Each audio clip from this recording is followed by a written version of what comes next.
یہ وقت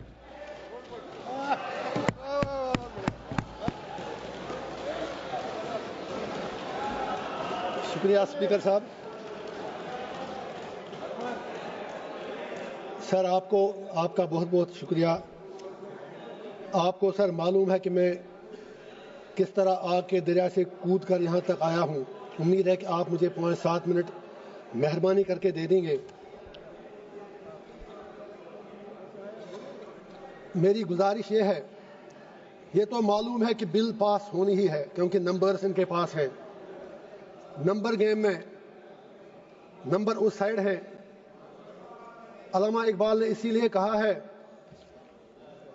جمہوریت ہے کیسا طرز تماشا جہاں سروں کو گنتے ہیں تولا نہیں کرتے. میں یہ عرض کروں گا،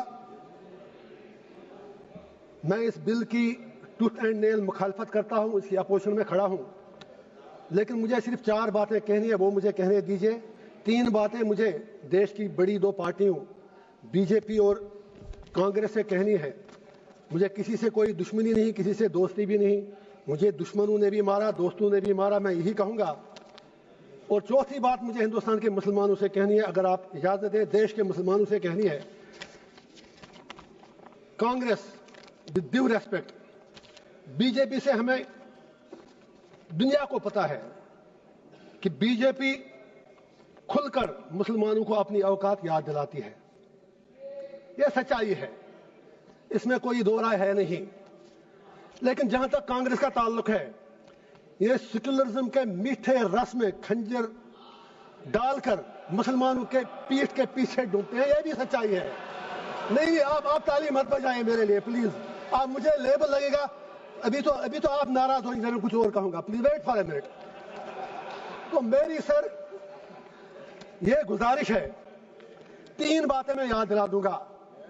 اکثر اوقات بابری مسجد کا ذکر ہوتا ہے، رام مندر کا ذکر ہوتا ہے. میں I am not on merits, I just want to remind Congress and B J P something, especially Congress, کیونکہ مسلمانوں کا زیادہ ٹھیکہ تو انہوں نے ہی لیا ہے.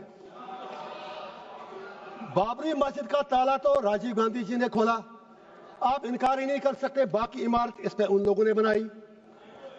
اسی طرح یو اے پی اے جس میں سینکڑوں لوگ مر رہے ہیں جیلوں میں، وہ پودا تو کانگریس نے لگایا، اس میں مسلمان ہی مر رہے ہیں زیادہ.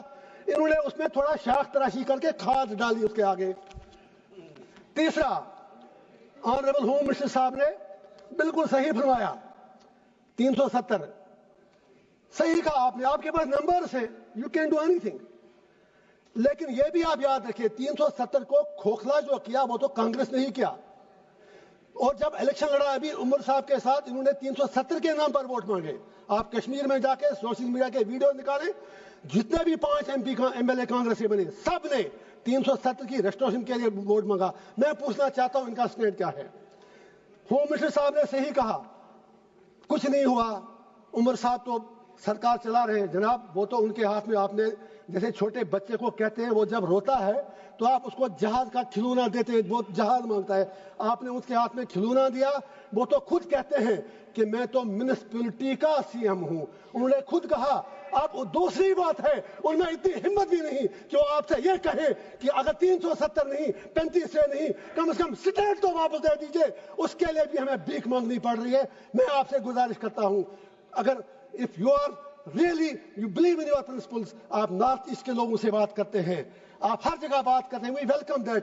کشمیر کے لوگوں سے بات کرنے میں آپ کو کون سی چیز روک رہی ہے؟ اینڈ پہ مجھے ہندوستان کے پورے دیش کے مسلمانوں سے گزارش کرنی ہے، میں دامن پھیلا کے کہوں گا، why should we become vote bank؟ ہم بیچ میں کیوں مارے جا رہے ہیں؟ ہندوستان کے مسلمان کی اپنی آئیڈینٹی ہے، we are beyond vote bank، we belong to this soil. اور یہ پورا جو ہندوستان ہے اس میں مسلمانوں کا اتنا ہی ادھیکار ہے جتنا ہمارے ہندو بھائیوں کا ہے. why Indian Muslims need to prove their identity, their loyalty and their باقی چیزیں ان کو کیوں بار بار ثابت کرنی پڑتی ہیں؟ مسلمانوں سے میرا ایک ہی آگرہ ہے، یہ نمبر گیم ہے، بیچ میں مارے جا رہے آپ ہو. یہ 80-20 کا معاملہ ہے. آپ اپنی اسٹریٹجی چینج کرو. آپ مہربانی کر کے اپنا فوکس، جو یہاں پر ودوان باقی لوگ بھی بیٹھے ہیں مسلم کمیونٹی سے باہر، میری اپیل ہے کہ آپ مہربانی کر کے اس نمبر گیم میں مت پڑو. آپ یہ لوگ آپ کو